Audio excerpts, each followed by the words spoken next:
This is the Luxury Travel Innovators podcast, and I'm your host, Adam Deflorian, founder and CEO of AZDS. Join me as I talk to the most influential leaders in the hospitality industry and get a first-class look into the world of luxury travel. Let's take off.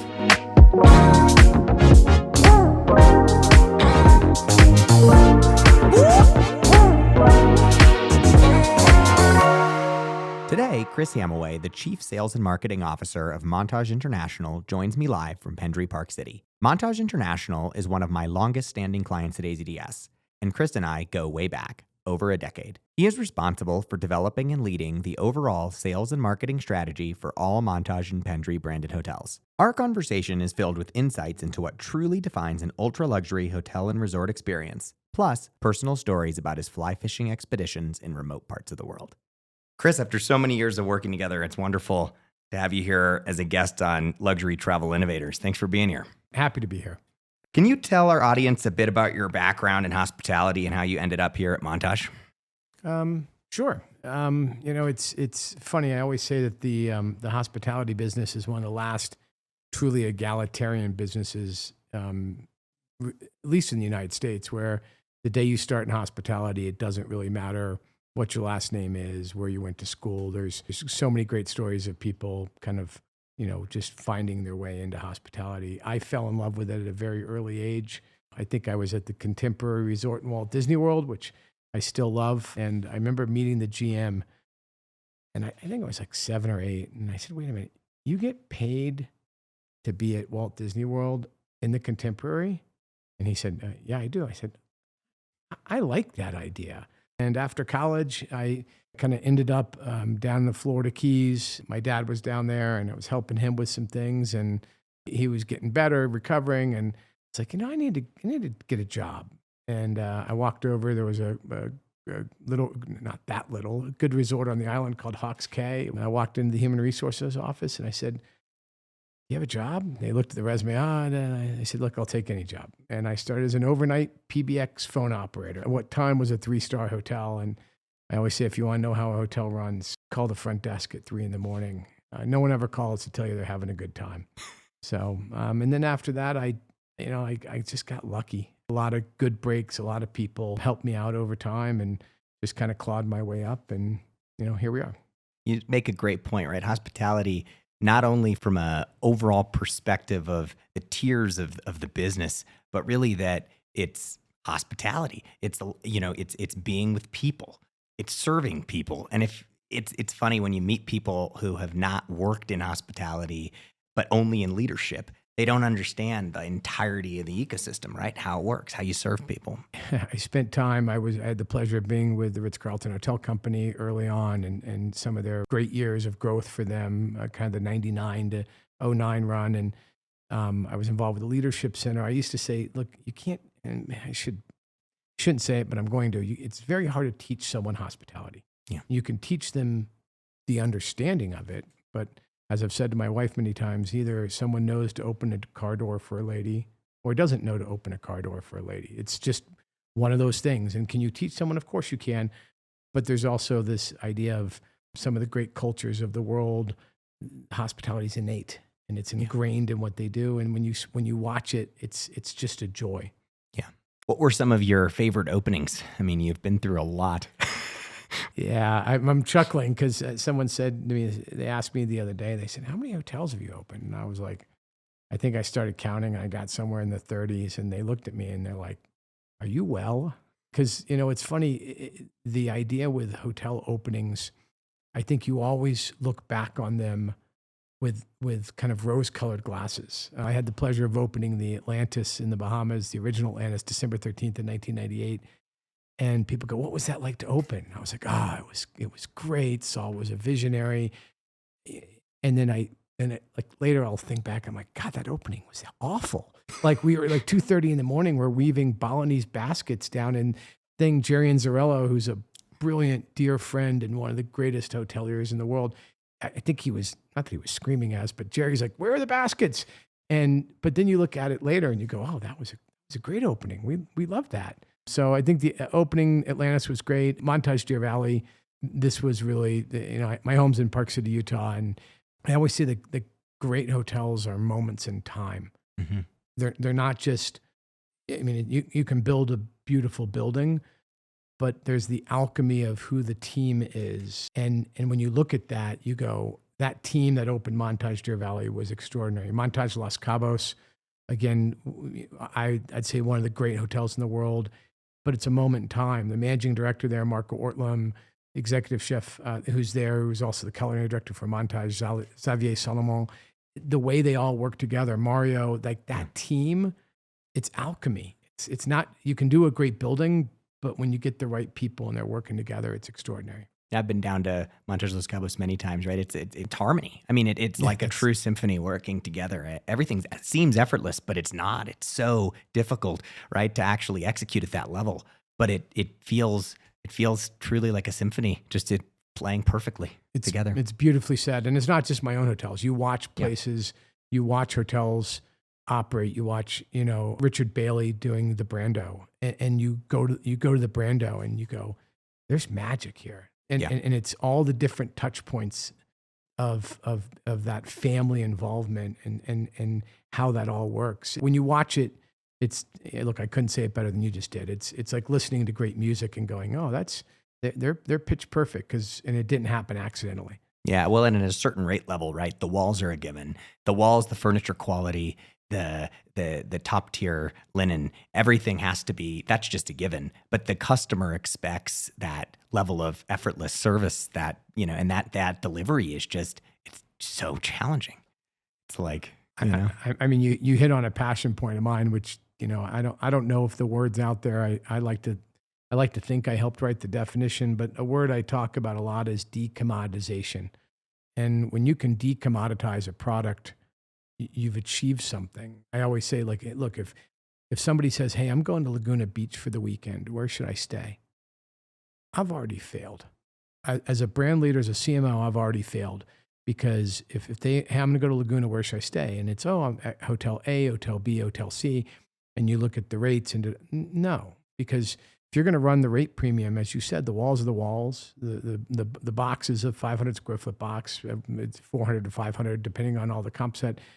You can't run the premiums if you're going to try to commoditize.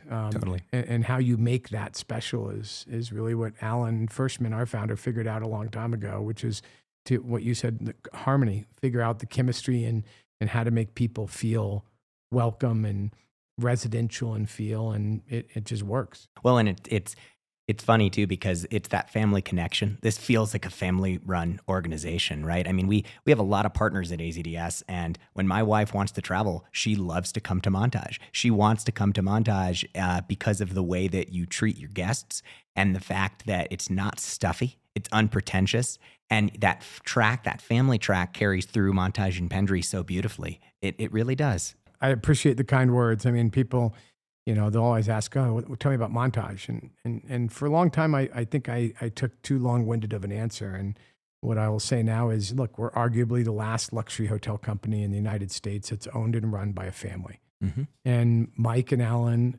and what they do and, and their connection to Jason Herthel, our president, who, when you watch the three of them operate, it's extraordinary because the decisions are made not necessarily where we have great fiduciary responsibility, but not necessarily on how to squeeze the last dollar, but what is the guest going to feel like? How did we make the guest feel? Yeah. And that's, being privately held, that's an extraordinary, we don't take that for granted ever. Yeah, you don't see that anymore everywhere. You go to great hotels, you pay the same rate, but you don't always have that same experience. You see the corners being cut, and you never see that here. Right? I appreciate that. So what brought you to Montage Deer Valley, which brought you to your Montage tenure? What brought you here? I knew Alan Firstman from the industry. I actually used to frequent Montage Laguna Beach because it felt in a weird way like it wasn't a competitor. It was just this iconic, amazing little jewel box of a hotel on the coast, and I could sneak over there and not be at one of my own hotels. Mm-hmm. One day I got connected with Alan about this opportunity, and I always loved the West. I always loved the mountains. I love to fly fish. It's always been a place that I felt at home. I grew up in South Florida. I hadn't lived in the mountains, but I felt like I was coming home, which might sound weird, but or a bad John Denver song. And, he said, look, just come out and spend the weekend. And I went out and I took my girlfriend, who was about to be my fiance at the time. And we went out, and I remember Alan spent a lot of the time talking to Jennifer, not talking to me. And I was like, that's an interesting. And only later did I realize that it was about the family piece, and it was about, and I spent time with him, and I said, look, if I don't take this job, I'm out of my mind. It's where I want to live. It's an amazing company. We only had 2 hotels at the time, and it turned out to be one of the best decisions I ever made. What made you fall in love with Park City? I know you said the American West, but you always have such positive things to say about Park City, and obviously we're here at Pendry Park City today. And I'm curious, what made you fall in love with it? Yeah, that's a great question. I started coming out to Salt Lake in, what it would have been late 1990s, 97, 98, 99. There's a long history of hotels basing their global reservation centers in Salt Lake, because it was an affluent population, somewhat of a central time zone, obviously mountain time zone, but and a large pool of college-educated people who have great language skills, because some of the LDS and Mormon Church would go on a mission. If you need someone who pick a language, you need someone who spoke Mandarin, Cantonese, any language in the world, you're going to likely find them in Salt Lake. So I started coming out here because Ritz-Carlton had their reservation center at Bearcat in Salt Lake City, and I just fell in love with it. I'd go out and go fly fishing on the Green River. I'd try to, I hope my old boss isn't listening, I'd try to book the trip on a Thursday or a Friday so I could sneak up and go fishing over the weekend. And they're some of the kindest people in the world. And so when the opportunity came up to live here, was still a place, 15 years ago, that you could buy a house. And then, of course, for what we do for a living, it has arguably one of the great airports in America, Salt Lake City, nonstops to Tokyo, Amsterdam, London, Paris, all out of Salt Lake, which is 30 minutes-ish. I know I can make it from my house in 24 if I'm really late. Yeah, I mean, from the airport today, I think it was 29 minutes on the nose. To the driveway at Pendry Park City, which is, we were laughing because you can't even make it out of the baggage claim at DIA. I'm not going to knock DIA. I did that earlier, and it's funny, the little things in life. The immigrations and customs at Salt Lake may be the friendliest people. Like, I'll come in and they'll wave at Mr. Hamaway, Officer Diaz, how are you? Did you bring anything for the girls? Like, it still feels like family. For those in the audience that aren't as familiar with Montage International's portfolio, can you talk to us a little bit about Montage and Pendry locations? And yeah, absolutely. I'll do my best not to forget any. I'm not going to go through them all, but 2 brands: Montage Hotels and Resorts and Pendry Hotels and Resorts. Residential integrated into both of those. We have hotels basically from Hawaii to South Carolina and the Bahamas. Of course, down in Mexico, and looking to expand even further internationally now. We have projects that have been announced in places like Barbados and others, and the 2 brands really complement each other very well. I kind of organically settled into a kind of a very nice relationship with each other, and that's probably been one of the most enjoyable things to watch was launching Pendry and seeing how it would integrate with Montage. And frankly, we were pretty nervous about it. And, what's the customer going to think if they know that we're connected? And because, from a B2B standpoint, we've always talked Montage International, but on a B2C, we had a pretty, clear line between Pendry and Montage. But some of that started to, there's one magazine in the room. We don't hide who we are. And it's been rewarding to watch that. Of course, Alan founded Montage. Mike founded Pendry. So Mike Firstman, his vision is very clear at Pendry, right? You talked about Montage's upbringing, so to speak, and what would you say? How did Pendry and Mike start? Yeah, that's a good one. Alan and Mike spent a lot of time together. I think they've claimed co-founder on Pendry. I don't want to get in trouble on that one. I think one of the things that Mike said to me early on, and it's always resonated, is he wanted Pendry to feel like the best version of someone's guest house. Like if I was coming to see you in Colorado and you knew me, you knew who I was, and you had this beautiful casita or guest house, what would that feel like?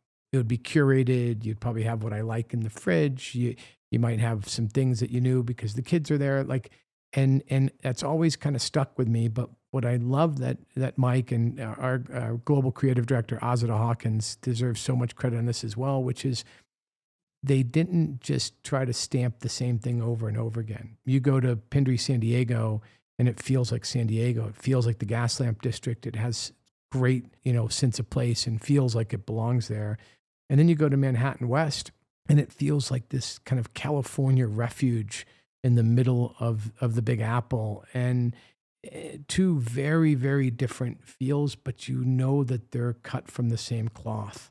Yeah. And finding that is I look, I'm not a designer like they are, but it's great to watch that. Yeah. Here at Pendry Park City, and it feels modern and it has this après ambiance, but something that I think is you can sort of see the stitching between the brands would be you go up the hill at Montage Deer Valley. It's extraordinary. There's s'mores. You come down here to Pendry Park City, and I was in the lobby when I was checking in earlier, and they were mentioning the s'mores. And so you can see that. Geez, the s'mores thing is, I wish, luckily that's been around long enough that no one can trademark it. But it was funny when we rolled out s'mores, it's such a, nostalgia is a tricky word. And nostalgia can be a really powerful word as well. But when we rolled out s'mores originally, it was funny because up at Deer Valley, we put out, I think we had 8 kinds of homemade marshmallows. And they were like peppermint and caramel and, Oreo and something else. And we were all proud of ourselves. This is such a great example of sometimes you lose the plot. And we're all proud of ourselves for 8 types of homemade marshmallows. And we had the homemade chocolate. And we get there and we launch it. And you know what the first thing out of everyone's mouth is? Where's the Puff Jet? Where's the marshmallow I had as a kid? And what the heck is this chocolate? Where's my Hershey bar? And our pastry chef was not happy about the whole situation, but I'm like, please go get some Puff Jet marshmallows and some Hershey bars. Yeah. And I think it's Puff Jet, whatever that bag is. Yeah, of course. And that's what everybody wants. And to this day, we think we have 6 flavors of homemade up there, but the cookies and cream are epic. But what everybody uses is the Puff Jet because that was what they nostalgia. And that's sometimes we forget what people we make this business too complicated sometimes. I love that what you guys do, right? You actually taught me the ultimate form of luxury is simplicity, I believe, is your line. You might actually have it. Well, geez, it's not my line. I got to give credit to Leonardo da Vinci on that one. I don't have a lot of sayings or things on my desk, and I don't, it's funny, you read business books and one book tells you, never have lunch with somebody, always work through lunch. And then you read the next business book and it says, no matter what you do, always have lunch with somebody every day. And I remember reading that Leonardo da Vinci quote. And I think it comes I'm going to draw a thread here, but you and I have talked about this on website design, where I think website design by democracy is one of the fatal flaws of website design. And you have to have a vision and you have to stand on the principle of what you want it to look like, because it's 10 times harder to make a website look clean than it is to have it be, crowded. Because the right thing, put a button for everything, because that's what somebody wants. And I Leonardo da Vinci, I remember reading that and it struck such a chord because I was like, you're absolutely correct. Mm-hmm. And well, I didn't say this to him because obviously he ain't around, but it was one of those things where you go, absolutely. Yeah. And finding simplicity, especially as you spend more time in your career or in your life, whoever that organizer woman, Mary Kondo, or people go, which is funny. Now she's retracting everything and going, no, I should keep the things I love. But you come home, if you have a clean garage and you can find your stuff, there is a joy to that. Oh, 100%. And so I go simplicity, as a luxury. Yeah. Because you can walk in and you go, hey, here's what it feels like. Totally. Yeah. Since we've been your digital innovation partners here at Montage International for 13 plus years, it was just 3 properties when I started getting to know you. Now you're 18 plus, large pipeline of exciting projects. I don't always get to hear about what you guys are doing outside of the digital world. I'm always in the digital space and what we're doing with the app, what we're doing with the website, and holistically booking and et cetera. What else are you guys doing to innovate on the experience side of things and sort of evolve, right? Things are always evolving. They're always changing. Yeah, it's a great question, and I want to be careful how I answer it because I like to say that we're at least my world, like we're pragmatists to a point. I think that sometimes people innovate for the sake of innovation, Mm-hmm. and they can lose the plot very, very quickly.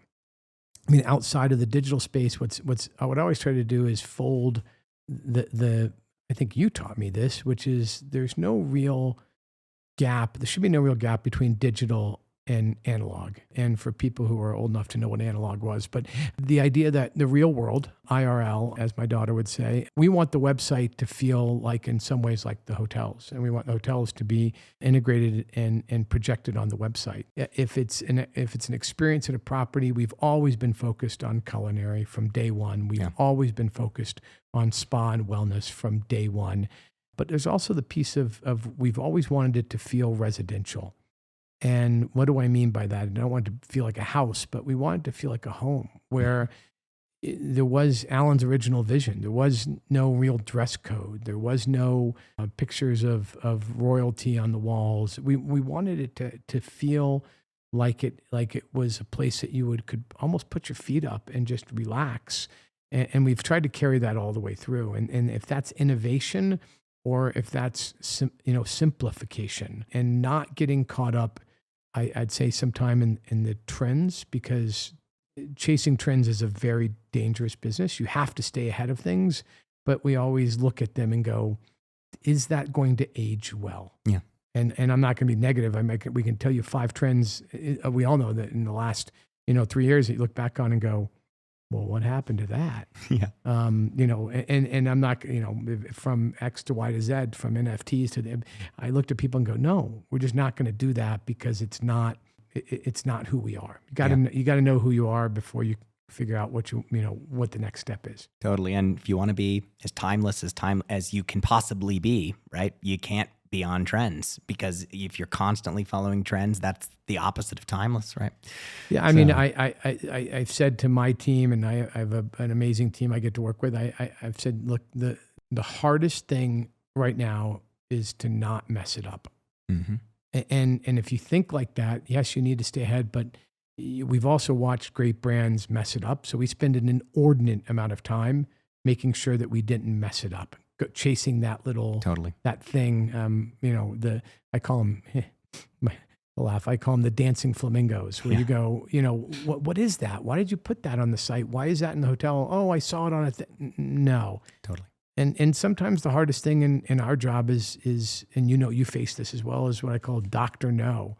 And that's not a bad James Bond reference. It's, no, you can't do that. No, you can't do that. And I try very hard to not be Dr. No. Yep. Sometimes you have to, but it's having that vision and be willing to stand up for it and fight for it and go, no, this is what we're going to be. Yeah. I chuckled a little bit because when I opened up the app when I arrived and it was the picture, it was the little things that you and I talked about that you might, as a guest, you might not even recognize immediately, but it's like it was the picture of the exact category here at Pendry Park City, right? It was the kitchen, and it recognized it almost instantly. And that was just those little touches. And it was a daytime photo. But as we get into evening, it changes to the same thing, but evening, And I'm so appreciative of your tolerance of me, because I remember calling you going, hey, can we change the image by time of day? And you were like, well, of course we can. And which, by the way, like you always say, yes, we can. And you're like, well, but why? And because you're patient with me. And I said, well, if you're checking in the hotel and it's 5 p.m., wouldn't it be cool if it was more of a dusk shot? And if it was middle of the day, and if it's the winter time, it's a winter shot. And I remember you going, oh, I like that idea. I'll get back to you. And so sometimes, those little things, look, they might not recognize it, but you will eventually. Totally. It's the 1,000 little things. That's on the positive and the negatives. It feels good. You don't always know 100% why, but you're like, wow, this just feels really good. Yep.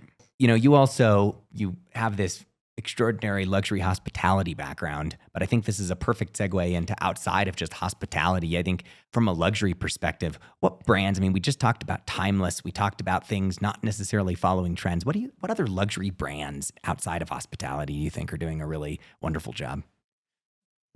That's, you and I could talk at length, I'm guessing, on that. I think it's really hard to untangle your brand positioning and your distribution. As you know, and you're tolerant of me, we spend an inordinate amount of time talking about distribution, focusing on the purity of distribution, on the parity in distribution. And so when I look outside, so often those two things are hyper connected. So if you look at someone like Rolex, distribution and branding go hand in hand. Louis Vuitton, you almost cannot have a luxury conversation without talking about Louis Vuitton. Yves Carcel was one of the people who I would consider a friend and mentor and a genius. I remember listening to him speak about what they do with products when they don't sell. And they don't discount them, they incinerate them. And I went, you do what? You burn the purse that you don't want to sell?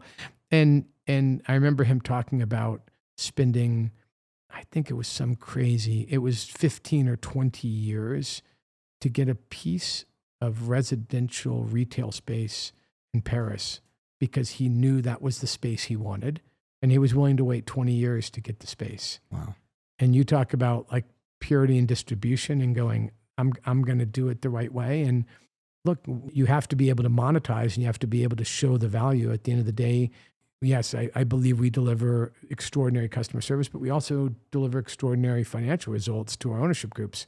And connecting those two things, because too often those things get disconnected and go, oh, that's a brand thing. It's not. No, the owners are also incredibly important, but it's helping. We have to tell that story on why.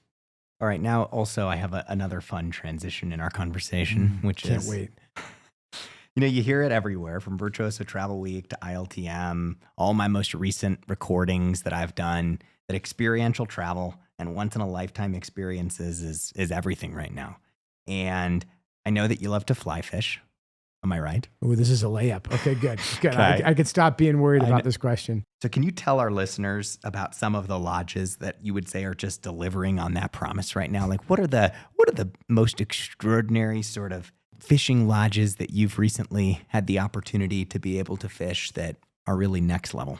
I love this question. We can do all the interviews like this. Look, I think one of the things, one of these commonality traits, again, is this idea of family ownership. And it's not just the fishing lodges. These great hotels, there's almost always some type of family connection. I mean, to answer the question directly, there's great fishing lodges. It's extraordinary. Fly fishermen and travel, if it's in Dubai or in the Seychelles or in Alaska, there's this camaraderie that exists. Probably top of the list. There's a place called Alaska Sportsman's Lodge, ASL, owned by a gentleman, a friend of mine named Brian Kraft. I think he runs 99.6% repeat occupancy. 99.6. They only run season for approximately 110 days. If you want great dates, and the seasons in Alaska are very finite, things happen by the week. I think it took me 8 years to get the dates that I have now. And the understanding is when you leave the lodge, you give them an up or down on if you want your dates for next year, and you'll always have your dates. I could tell you that my dates opened up because the two people who had them ended up, I think, getting incarcerated. And I remember he called me and said, I have these dates, but the people who have them want to pay half your trip because they want their dates when they come out in 3 years. And I just chuckled to myself and said, man, you're running a good product. But it's not about the fishing at these places. It's just like any other great, I talked about the Brando, talking about Glen Eagles.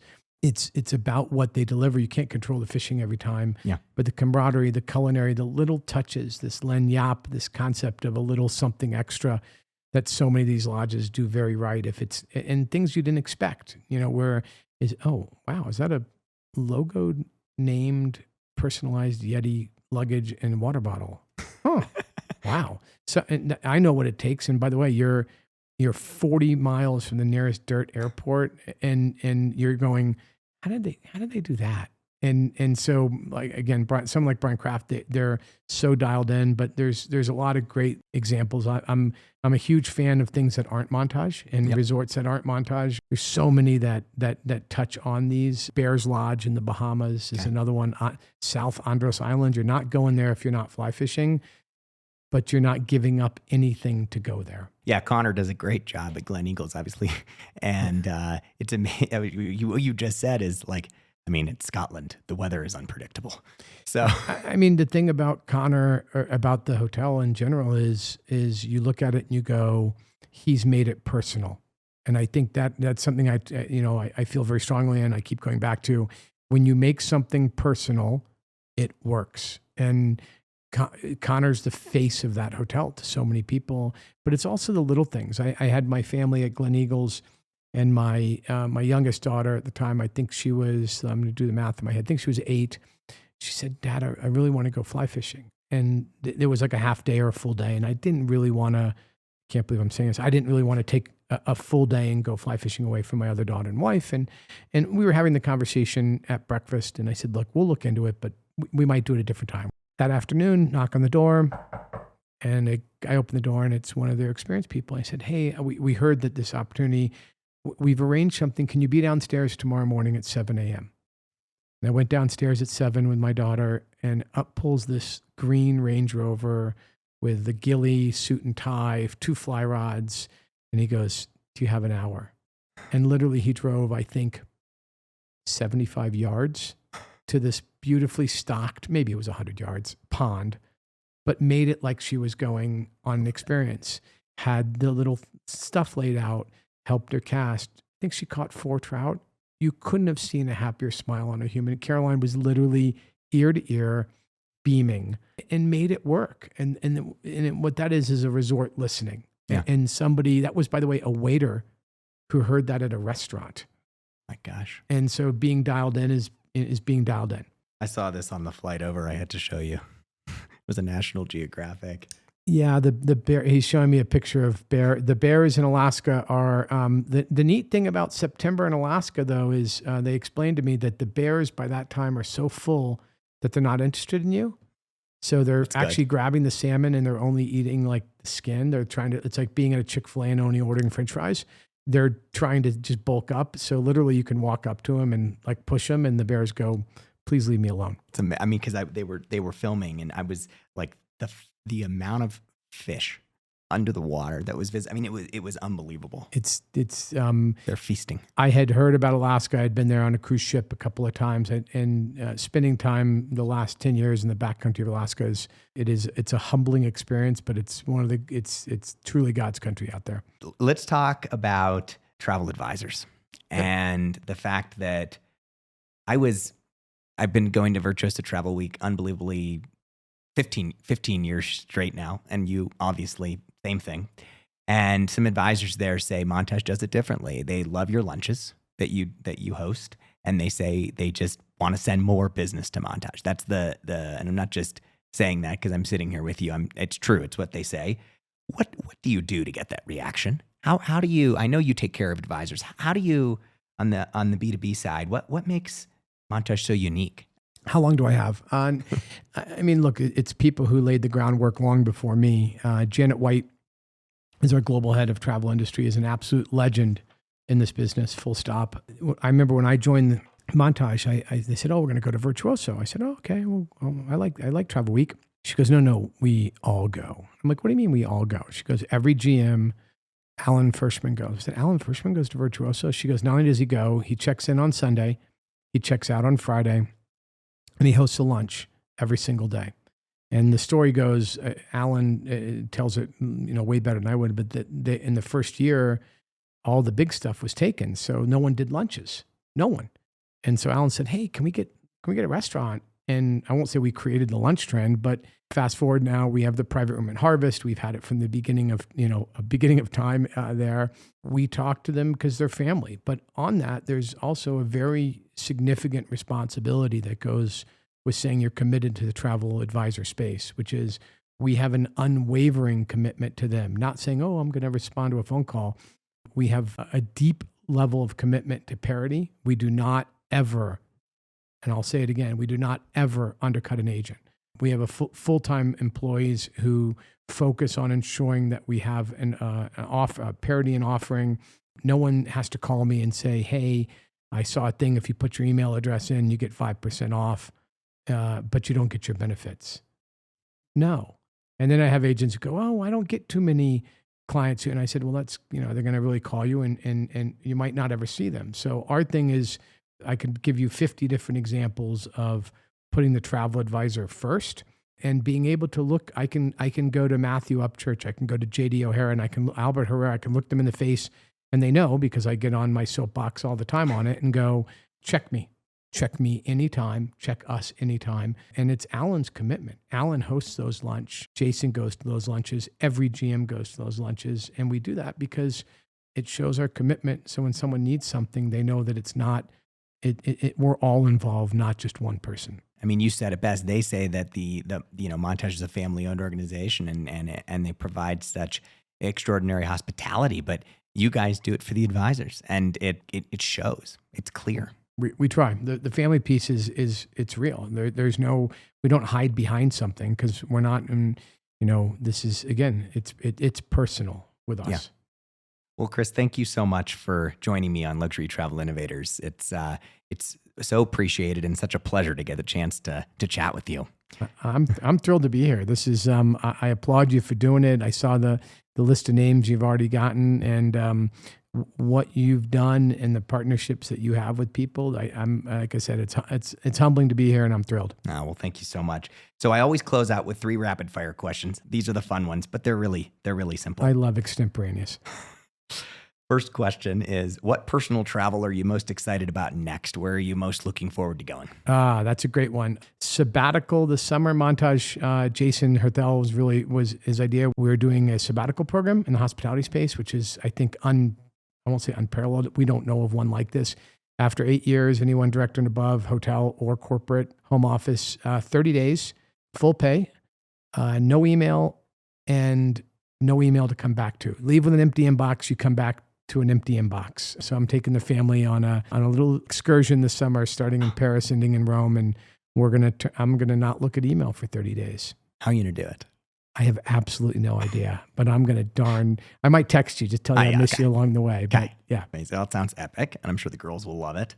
So the podcast is all about innovation and looking forward, and we'll finish with that question. But I love this question, and I think you'll have a phenomenal answer. It's about looking into the past, right? And travel was always glamorous. If there was one thing that you would love to bring back, what would it be?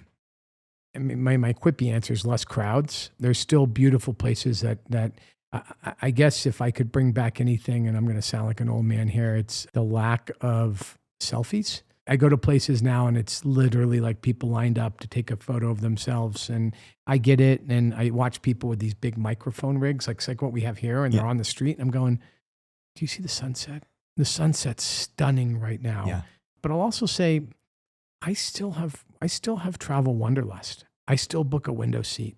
I still love even frenetic crowds. Even there's still an absolute joy of getting on a plane and finding a little restaurant somewhere. You and I do like find the little place that's not with the giant line out, unless it's a giant line of locals. I still have wanderlust, and I still think travel is the single greatest learning that people can have, and it's what people talk about when they go, do you remember that trip we took? And it's very, and if we get to be a small part of that and play a small part of that, it's great, but it's still an extraordinary experience, even in the current environment. It's so in line and similar to what every other guest that I've spoken to has said, right? And it all comes back to time. It's slowing things down. It's sort of putting technology aside. You said selfies and cameras, but just being in the moment, not being, constantly bombarded with notifications and trying to make sure you capture the moment, but soak the moment in. People, I mean, when I lived in the Florida Keys, there's a tradition there that everybody who can stops at sunset. And you either walk out the door, you get on your boat it could be 5 minutes, but people stopped working and they went and watched the sunset. And I think about that and I go, man, we should bring some of that back. Yeah. Like watching the snowfall on a cold morning, watching the sunset. Like I think that's it sounds either romantic or mushy, but it's those things that people. It still matters. And Totally. And that's what people get to remember. And it's our children are the best, I guess, at helping us do that. This morning, of course, I was up at 5 o'clock like always because my son was up at 4:45.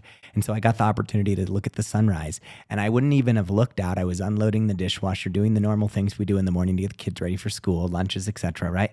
And my son goes and gets Scout, our dog, and opens the door and goes, "Gosh, look at the sunrise." And I just stopped for a minute and looked at it. Yes. You know? I'm just going to, coffee on those rare mornings where my wife and I will have coffee while my kids are a little older than yours now, but Caroline and Sophia will be sleeping, and I will have this 30 minutes where you're having coffee on the couch and just looking out. And it's not about being in a place or being in a resort town. You can be anywhere. And if you have Absolutely. people who, I always say, if you have a key on your key ring to open a door and there's something on the other side of that door, if that's a person or a pet, somebody who loves you, and you have some groceries in your cabinet, 95% of every human need you have is covered. The other 5% is just nice. All right. The last question is, what innovation doesn't exist today that you think is missing in travel? It doesn't have to be technology. Huh. I'm thinking on the technology side, Which is fine. That's where. But I think the innovation, it's almost going backwards again. Like the kind of bringing back kindness, bringing back that warm touch and hospitality. I think the word hotelier needs to come back into the lexicon, because that idea of it can be a front desk associate, it can be anybody. That idea of treating people and having that human connection. And maybe there's technology that's going to help, or maybe by reducing technology on some things, it's going to help. That's a vague answer, but I think about like the idea of making it more personal again across the board. And how do you do that? I think it matters, and it's a lot of it goes back to culture. Look, on the technology side, world-class hospitality CRM, it doesn't exist right now. And you know this, if you're, a lot of people on this podcast are industry. Yeah. And so if you're gonna go put a food and beverage reservation system in your hotel tomorrow, there's some great options, right? There's Resi, there's OpenTable, et cetera, et cetera. If you're going to put a spa software in, there's great ones. If you're going to put a revenue management system in, you're going to go look at Duetta and AZDS. If you said, "Hey, I'm not one of the big brands, and I want world-class hospitality CRM," it's been an empty void space. And so obviously we're working on that. We're looking at partnering with, we have partnered with IRU. I reckon you're out of Amsterdam. You've been involved with some of that, but it's fun. They've been like you, where we're pushing them on things and like, oh, that's an interesting, and their founder is wicked smart and will text us back at, whatever ungodly hour it is going, "You're right. Let me look at doing it this way." But right. If we can somehow land that plane on the technology side, and some of the ideas I'm not going to share, but that we've talked about how we're going to have that associate facing, I think we could do something really fun. Even you say it at a small mid scale is what you're referencing, and it's funny. Even at the large scale, I know there's these big players in the market, and not to knock United, but I'm 1K. I get a text saying to download the United app before my flight every single time. They need to work with AZDS. Thank you, Chris. You're welcome. Appreciate it.